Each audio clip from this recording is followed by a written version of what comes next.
गुमराह किया गया कि आपके अधिकार समाप्त कर दिए जाएंगे, आपको इस योजना का लाभ नहीं मिलेगा, आपको देश की नागरिकता आपसे छीन ली जाएगी, संविधान बदल दिया जाएगा, बहुत सारी चीजें हैं। लेकिन अब लोग किसी के पसंद से यहाँ कुछ भी नहीं मिलता है। पार्टी जिसकी जो योग्यता होती है उसके अनुरूप पार्टी स्वयं विचार करती है, और पार्टी ने जो इतना हमको उजागर किया है और उनकी पार्टी ने अभी तक कोई कार्रवाई नहीं की, तो मुझे लगता है कि उनकी पार्टी भी इस बात से सहमत है।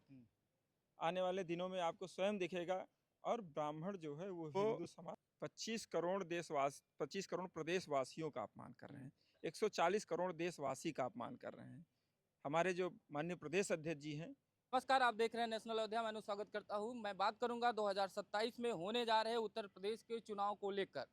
अयोध्या लाइफलाइन इसलिए कही जा रही है क्योंकि 2024 में राम मंदिर उद्घाटन के बाद कहीं न कहीं भारतीय जनता पार्टी को अयोध्या से ही नुकसान उठाना पड़ा था। उसके बाद कयास लगने लगा था कि क्या अयोध्या दोबारा वापसी भारतीय जनता पार्टी कर पाएगी या नहीं। हालांकि मिल्कीपुर उपचुनाव के बाद भारतीय जनता पार्टी चुनाव जीती, लेकिन 2027 में जो उत्तर प्रदेश का चुनाव होने जा रहा है उसी के संबंध में हम बात करने जा रहे हैं अयोध्या जिला पंचायत अध्यक्ष प्रतिनिधि आलोक सिंह जी से। सर, स्वागत है। जी नमस्कार जी, हम 27 के लिए बात करेंगे क्योंकि बंगाल चुनाव में तो भारतीय जनता पार्टी ने तो अपना भगवा लहरा दिया। क्या 2027 में भगवा लहराएगी? आप देख रहे हैं कि पूरे देश में भगवा लहरा रहा है जी। और उत्तर प्रदेश तो भगवा का केंद्र है। निश्चित ही 2027 में उत्तर प्रदेश में पुनः भारतीय जनता पार्टी की सरकार बनेगी, और 2027 नहीं 2029 में भी केंद्र में भी पुनः भारतीय जनता पार्टी की सरकार बनेगी। अभी जो परिणाम आए हैं 3 प्रदेशों में भारतीय जनता पार्टी का परचम लहराया है, और आज आप देख रहे हैं कि देश के अगर जम्मू कश्मीर छोड़ दिया जाए या इधर नीचे तमिलनाडु छोड़ दी जाए, मध्य का जितना एरिया है झारखंड को छोड़कर पूरे देश में भगवा लहरा रहा है। लगभग कहा ही जा रहा है कि 78% आबादी पर भारतीय जनता पार्टी की सरकार है। लगभग 22 राज्यों में भारतीय जनता पार्टी की सरकार है। तो क्या उत्तर प्रदेश में भी है, पंजाब में भी है? इस बार उत्तर प्रदेश जो 2017 वाला दोहराने की कोशिश करने जा रहे हैं आप लोग? हमें तो लगता है कि इस बार 2017 का जो आंकड़ा था उससे ज्यादा सीटें भारतीय जनता पार्टी को मिलेंगी, ऐसा मुझे पूर्ण विश्वास। जो एक माहौल बना है भारतीय जनता पार्टी के पक्ष में, जो भारतीय जनता पार्टी की चाहे केंद्र की सरकार हो चाहे राज्य की सरकार हो, लोगों के अंदर जो एक सकारात्मक भाव है, सबको साथ लेकर चलने का जो भाव है, माननीय प्रधानमंत्री जी की जो सोच है कि 2047 तक भारत विकसित राष्ट्र बने, उसमें उत्तर प्रदेश की अहम भूमिका है। और बिना उत्तर प्रदेश को लिए देश के विकास के बारे में सोचना बेईमानी होगी। तो उत्तर प्रदेश देश का विकास करना है, देश को 2047 तक विकसित राष्ट्र बनाना है, तो उत्तर प्रदेश में भारतीय जनता पार्टी की सरकार आवश्यक है। और उत्तर प्रदेश वासी इतने संजीदा हैं। कहते हैं कि बीजेपी वाले 2047 का सपना ज्यादा दिखाते हैं, वर्तमान स्थिति पे कम बात करते हैं। देखिए, लोग क्या कहते हैं नहीं कहते हैं मैं नहीं जानता, क्योंकि 25 करोड़ की आबादी है और इसी में विपक्ष के लोग भी रहते हैं। तो 4 लोग अगर कुछ कह भी दिए तो उसको नज़रअंदाज किया जाना चाहिए, क्योंकि अगर 100 लोग होते हैं, 4 लोग विरोध में भी बोलते हैं, तो उसका कोई मतलब नहीं होता। 94%, 95%, 96% आपके साथ खड़े। एक तरफ पीडीए का नारा 2024 में कहीं न कहीं आप लोगों को रोका, अयोध्या में राम मंदिर का उद्घाटन भी हुआ, अवधेश प्रसाद यहाँ से जीत गए। कैसे काउंटर करेंगे इस बार 2027 में आप लोग? देखिए, 2024 का जो विषय है वो जनता को गुमराह किया गया। इस बार नहीं, संविधान के नाम पे, जातिवाद के नाम पे लोगों को गुमराह किया गया, तोड़ने का प्रयास किया गया, और कमोबेश लोग मोटिवेट हुए उस गुमराह में। संविधान को लेकर अपने जो हमारे अधिकार हैं उसको लेकर गुमराह किया गया कि आपके अधिकार समाप्त कर दिए जाएंगे, आपको इस योजना का लाभ नहीं मिलेगा, आपको देश की नागरिकता आपसे छीन ली जाएगी, संविधान बदल दिया जाएगा, बहुत सारी चीज़ें हैं। लेकिन अब लोग समझ चुके हैं कि भारतीय जनता पार्टी की सरकार ही असली संविधान की रक्षक है। बाबा साहब भीमराव अम्बेडकर जी द्वारा दिए संविधान को अगर वास्तव में कोई समझ पाया तो भारतीय जनता पार्टी समझ पाई है, और उसने लोकहित में, जनहित में कई सारे ऐसे फैसले लिए हैं। देखिए, विपक्ष हमेशा विरोध करता है। अभी नारी शक्ति वंदन संशोधन विधेयक 2026 पारित किया गया, उसका भी उन्होंने विरोध किया। धारा 370 का विरोध किया। 3 तलाक का विरोध किया, राम मंदिर बन रहा था, किसी से कोई मतलब नहीं, उसका भी वो विरोध कर रहे थे। तो हर चीज़ का विरोध करना ये विपक्ष का काम है। तो गिने चुने लोग अगर विरोध करते हैं तो उससे कोई फर्क पड़ने वाला नहीं। अयोध्या में 5 विधानसभा सीटें हैं। भारतीय जनता पार्टी को कहाँ देख रहे हैं पाँचों में इस बार? भारतीय जनता पार्टी 5 विधानसभा सीटें जीतेगी। 2017 में 5 गोसाईगंज हारे थे आप लोग इधर हारे थे। क्या एक बार जो फेल होता दोबारा पास नहीं होता पास हो क्या? जाएंगे इस बार पाँचों? बिल्कुल 5 में पास हैं।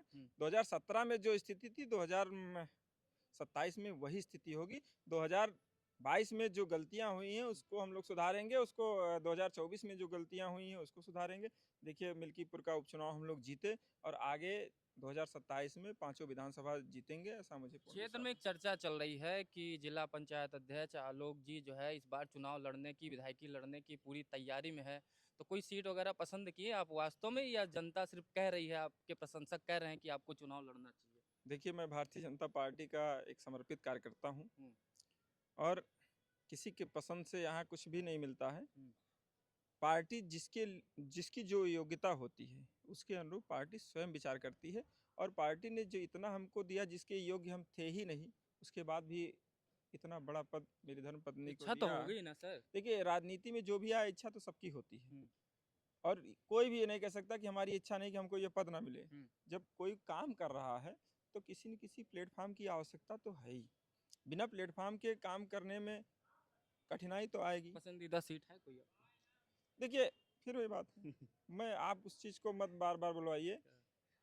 राजनीतिक क्षेत्र में कोई भी आया है तो उसकी एक इच्छा होती, लेकिन भारतीय जनता पार्टी का जो नेतृत्व है वो हमसे ज़्यादा हमारे बारे में हमसे अच्छा सोच सकता है। तो निश्चित ही जो भारतीय जनता पार्टी का केंद्रीय नेतृत्व, प्रदेश नेतृत्व जो मेरे बारे में सोचेगा, अच्छा सोचेगा। हम लोग का काम है कि सिर्फ लोगों की सेवा करना, लोगों तक जो सरकार की जन कल्याणकारी योजनाएं हैं उनको पहुंचाना, जो जिम्मेदारी मिली है उसका ईमानदारी पूर्वक निर्वहन करना, ये हम लोग इसको कर रहे हैं। बाकी पार्टी की इच्छा जो चाहेगी वो करेगी। आज जो है एक राजनीतिक घराने के, बड़े बड़े राजनीतिक घराने, माननीय स्वर्गीय मुलायम सिंह यादव जी के छोटे पुत्र प्रतीक यादव का निधन हो गया। जिला पंचायत की तरफ से, अयोध्या की तरफ से आप क्या कहना चाहते हैं? मैं पूरे परिवार के प्रति अपनी शोक संवेदना व्यक्त करता हूँ। ईश्वर के चरणों में प्रार्थना करता हूँ कि प्रतीक जी को अपने श्री चरणों में स्थान दें और उनकी आत्मा को शांति प्रदान करें। परिवार को इस अथाह दुख को सहने की क्षमता प्रदान करें, क्योंकि ये सारी चीज़ें किसी के भी साथ हो सकती हैं। जी। और मैं उनसे भी कहना चाहता हूँ जो लोग इसमें राजनीति कर रहे हैं उनको अनावश्यक रूप से राजनीति नहीं करनी चाहिए। परिवार के साथ खड़े होकर परिवार को एक संबल सर प्रदान एक करना आखिरी चाहिए। सवाल सर, राजकुमार भाटी हैं, समाजवादी पार्टी के प्रवक्ता है। अक्सर वो जो है नास्तिकता होने की बात करते हैं, लेकिन एक तरफ गीता को कहते हैं मानेंगे नहीं, कुरान को सब सर्वप्रथम बताते हैं। आज उन्होंने बयान दिया, कल आपने सुना भी होगा, कि ब्राह्मण समाज जो है वो वैश्या कहीं ज़्यादा, मतलब वैश्यावृत्ति से ब्राह्मण समाज को जोड़ दिया। क्या बड़ा समाजवादी पार्टी इसी तरीके से राजनीति करेगी और उसको कहीं ना कहीं नुकसान उठाने की दोहमत कर रही है, क्या आपको लग रहा है? ये उनकी कुंठित मानसिकता है। हम्म, ये उनकी ब्राह्मणों के प्रति, उनकी पार्टी की ब्राह्मणों के प्रति जो उनके अंदर में एक भाव भरा हुआ है हम्म, वो उसको उजागर कर रहा है कि किसी के प्रति उनका सम्मान का क्या नज़रिया है। उस दृष्टि से उनके जो प्रवक्ता हैं उन्होंने अपनी दृष्टि को उजागर किया है और उनकी पार्टी ने अभी तक कोई कार्रवाई नहीं की। तो मुझे लगता है कि उनकी पार्टी भी इस बात से सहमत है। हम्म। आने वाले दिनों में आपको स्वयं दिखेगा। और ब्राह्मण जो है वो हिंदू समाज का सिरमौर है, इस देश का सिरमौर है। और ब्राह्मण समाज ने आज जहां हम खड़े हैं, कहीं न कहीं इसमें ब्राह्मण समाज का एक अहम योगदान है। पूरा देश उनका सम्मान करता है। हम सभी, कभी कोई भी छोटा सा बच्चा भी आता है तो हम लोग पैर छू के उसको प्रणाम ही करते हैं, आशीर्वाद लेते हैं।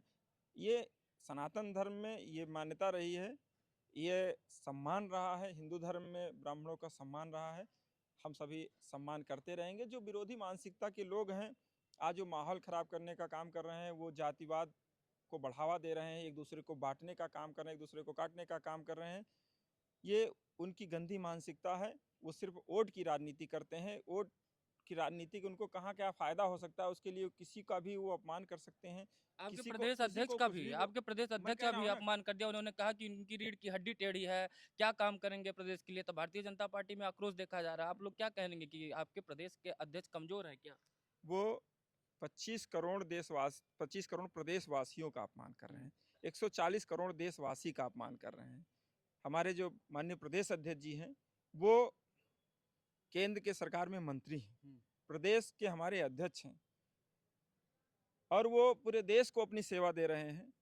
प्रदेश में हम लोग को नेतृत्व दे रहे हैं। हम लोग को कोई तकलीफ नहीं, हम लोग संतुष्ट हैं, हम लोग उनके कार्य से संतुष्ट हैं, और वो हमारे अभिभावक हैं, हमारे मार्गदर्शक हैं।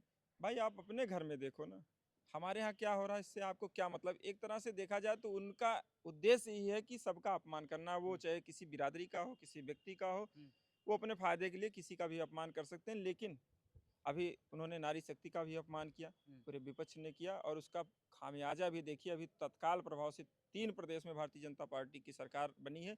आने वाले दिनों में आप देखेंगे अभी 5 राज्यों के चुनाव 2027 में योगी होने जी जा रहे हैं। मुख्यमंत्री बनेंगे आपको लग रहा है? निश्चित बनेंगे, कोई शक नहीं। कोई दो राय नहीं। बहुत वो